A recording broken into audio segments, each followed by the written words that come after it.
ولی کی جنازہ میں شرکت کی برکت۔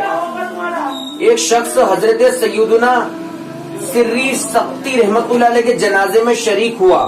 رات کو خواب میں حضرت سیدنا سری سقطی رحمت اللہ علیہ کی زیارت ہوئی تو پوچھا ما فعل اللہ بکا، یعنی اللہ عز و جل نے آپ کے ساتھ کیا معاملہ فرمایا؟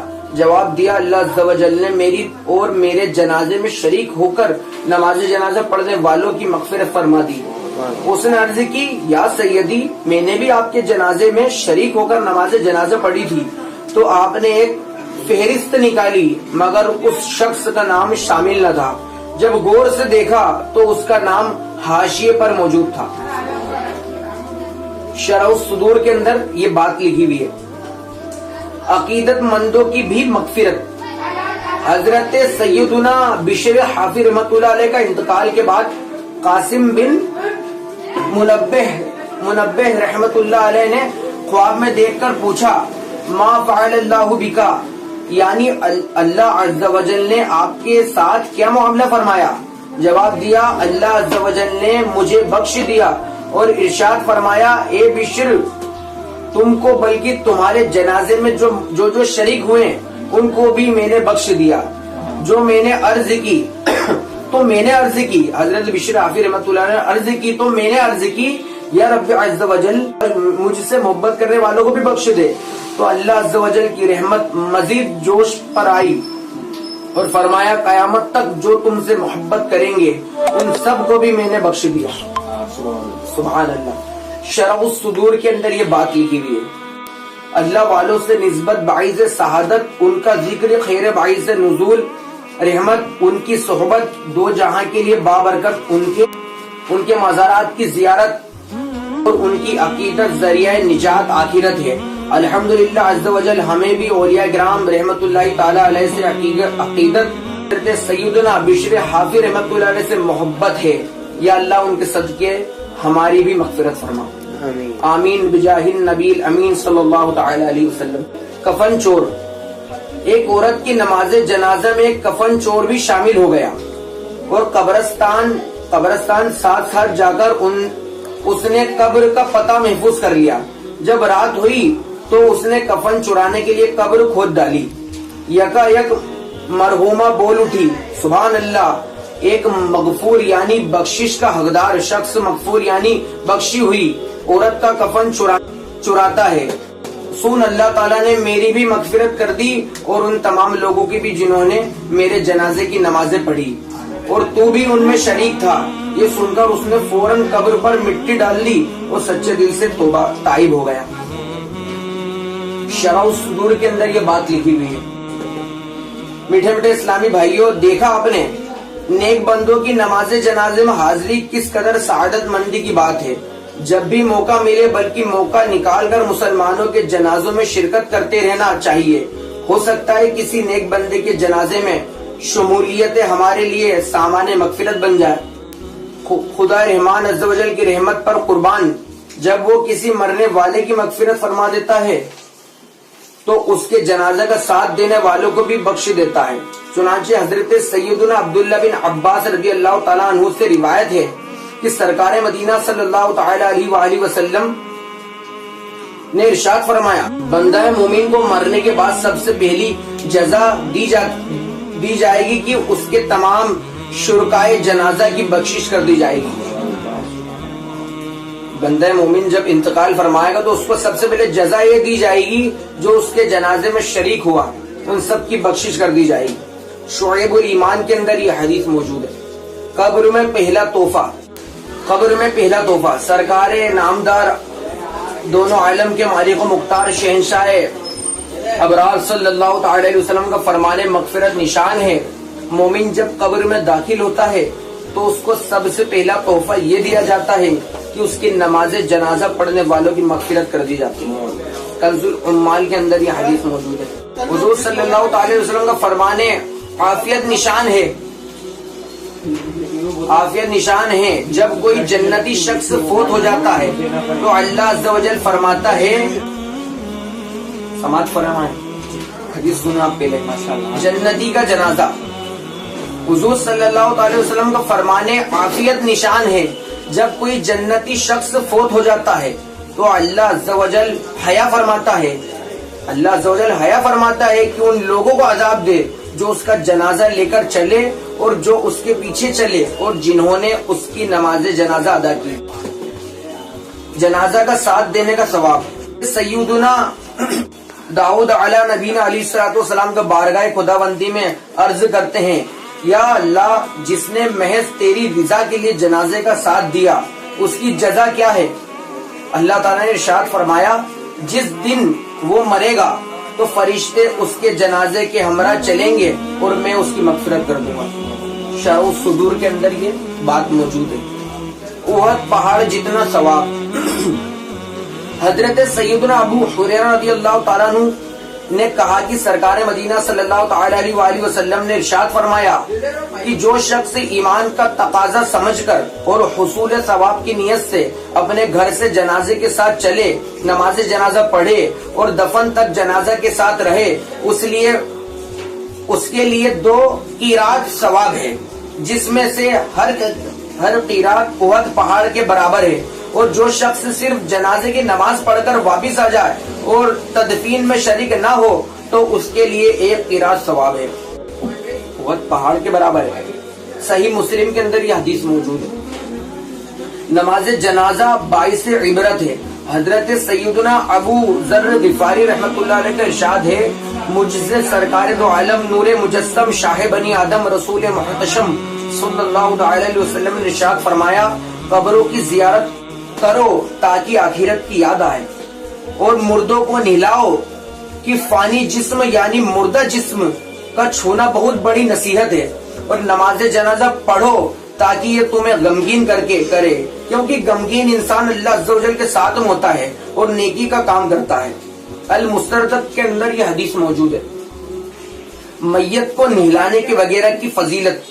حضرت مولا کائنات سیدنا علی المرتضی شیر خدا کرم اللہ تعالی علیہ وجہ الکریم نے سے روایت ہے کہ سلطان دو جہاں صلی اللہ تعالی علیہ وآلہ وسلم نے ارشاد فرمایا کہ جو کسی میت کو نہلائے، کفن پہنائے اور خوشبو لگائے، جنازہ اٹھائے، نماز پڑھے، اور جو ناقص بات نظر آئے، مطلب اس میں جو اس کے جو عیب تھے وہ نظر آئے تو اسے چھپائے، وہ اپنے گناہوں سے ایسا پاک ہو جاتا ہے جیسا جس دن ماں کے پیٹ سے پیدا ہوا تھا۔ سنن ابن ماجہ کے اندر یہ حدیث موجود ہے۔ یہ میت کے غسل نہلانے کی فضیلت ہے۔ جنازہ دیکھ کر کہیں، حضرت سیدنا مالک بن انس رضی اللہ تعالیٰ عنہ کو بعد وفات کسی نے خواب میں دیکھ کر پوچھا، ما فعل اللہ بکا، یعنی اللہ عز و جل نے آپ کے ساتھ کیا سلوک فرمایا؟ کہا، ایک کلمے کی وجہ سے بخش دیا۔ جو حضرت سیدنا عثمان غنی رضی اللہ تعالیٰ عنہ جنازہ کو دیکھ کر کہا کرتے تھے، سبحان الحی الذی لا یموت، یعنی وہ ذات پاک ہے جو زندہ ہے، اسے کبھی موت نہیں آئے گی۔ لہٰذا میں بھی جنازہ دیکھ کر یہی کہا کرتا تھا، اسی کلمہ کہنے کے سبب اللہ عز و جل نے مجھے بخش دیا۔ احیاء العلوم کے اندر یہ حدیث موجود ہے۔ نماز جنازہ فرض کفایہ ہے۔ نماز جنازہ فرض کفایہ ہے، یعنی کوئی ایک بھی ادا کر لے تو سب بری ذمہ ہوں گے، ورنہ جن کو خبر پہنچی تھی اور نہیں آئے وہ سب گناہگار ہوں گے۔ فتاوی تاتار خان کے اندر یہ مسئلہ لکھا ہوا ہے۔ اس کے لیے جماعت شرط نہیں، ایک شخص بھی پڑھ لے تو فرض ادا ہو گیا۔ فتاوی عالمگیری کے اندر مسئلہ لکھا ہے۔ اس کی فرضیت کا انکار کفر ہے۔ نماز جنازہ میں 2 رکن اور 3 سنتیں ہیں۔ 2 رکن یہ ہیں، پہلا 4 بار اللہ اکبر کہنا، دوسرا قیام۔ اس میں 3 سنت مؤکدہ ہے، پہلا ثنا، دوسرا درود شریف اور تیسرا میت کے لیے دعا۔ نماز جنازہ کے اندر اس میں 3 سنت مؤکدہ ہے۔ سنت مؤکدہ اگر نہیں کرائی ہے تو گناہگار ہے۔ پہلا ثنا پڑھنا، دوسرا درود شریف پڑھنا، تیسرا میت کے لیے دعا۔ در مختار کے اندر یہ مسئلہ لکھا ہوا ہے۔ نماز جنازہ کا طریقہ حنفی۔ مقتدی اس طرح نیت کرے، میں نیت کرتا ہوں اس جنازے کی نماز کی۔ مقتدی اس طرح نیت کرے کہ میں نیت کرتا ہوں اس نماز کی، میں نیت کرتا ہوں اس جنازے کی نماز کی، واسطے اللہ عز و جل کے، دعا اس میت کے لیے، پیچھے اس امام کے. فتح تاتار خان کے اندر یہ مسئلہ لکھا ہے. اب امام مقتدی کے پہلے کانوں تک ہاتھ اٹھائیں اور اللہ اکبر کہتے ہوئے فوراً حسب معمول ناف کے نیچے ہاتھ باندھ لیں اور ثنا پڑھے. اس میں وہ تعالی جدوک کے بعد وہ جل ثناؤ کا و لا الہ غیرو کا پڑھے. جو ثنا کے اندر ایک تو اپن ثنا پڑھتے ہیں، ثنا سبحانک اللہم و بحمدک و تبارک اسمک و تعالی جدوک کا، وہ تعالی جدوک کے بعد وہ جل ثناؤ کا و لا الہ غیرو کا، یہ لفظ اس میں بڑھا لیں. پھر بغیر ہاتھ اٹھائے اللہ اکبر کہیں، پھر درود ابراہیم پڑھے، پھر بغیر ہاتھ اٹھائے اللہ اکبر کہیں اور دعا پڑھیں. امام تکبیر بلند آواز سے کہے اور مقتدی آہستہ. باقی تمام اذکار امام مقتدی کے سب آہستہ آہستہ پڑھیں. دعا کے بعد پھر اللہ اکبر کہیں اور ہاتھ لٹکا دیں. کئی لوگ جو ہے ہاتھ باندھے ہی رہتے ہیں، مطلب ہاتھ لٹکا کے سلام پھیرنا. ہاں حکم یہ ہے، مسئلہ یہ ہے کہ ہاتھ لٹکا دیں. باقی کئی لوگ تو ہاتھ بندھے رہتے ہیں اور چھوٹنے کے بعد ہی چپل پہنتے پہنتے ہاتھ اترتے ہوں گے. اور یہ اللہ باقی مسئلہ کیا ہے، دعا پڑھے، امام تکبیر بلند آواز سے کہے اور مقتدی آہستہ. باقی تمام اذکار امام مقتدی کے ساتھ آہستہ آہستہ پڑھے. دعا کے بعد پھر اللہ اکبر کہے اور ہاتھ لٹکا دیں، پھر دونوں طرف سلام پھیر دیں. حاشیت امام طحطاوی کے اندر یہ جو ہے حاشیہ طحطاوی میں لکھا ہوا ہے، صلو علی الحبیب. مسئلہ کہاں سے عوام جو پڑھتی ہے وہ اللہ اکبر کہتے سر یوں کرنے لگتی ہے، یہ سب کہاں سے آ گیا؟ اور پتہ نہیں کہاں سے لائے، پوچھنا پڑے گا جو ایسا کر رہا ہے. زیادہ تر لوگ ایسے ہی نماز پڑھتے ہیں. بالغ اور مرد عورت کے جنازے کی دعا. بالغ مرد عورت کی جنازے کی دعا.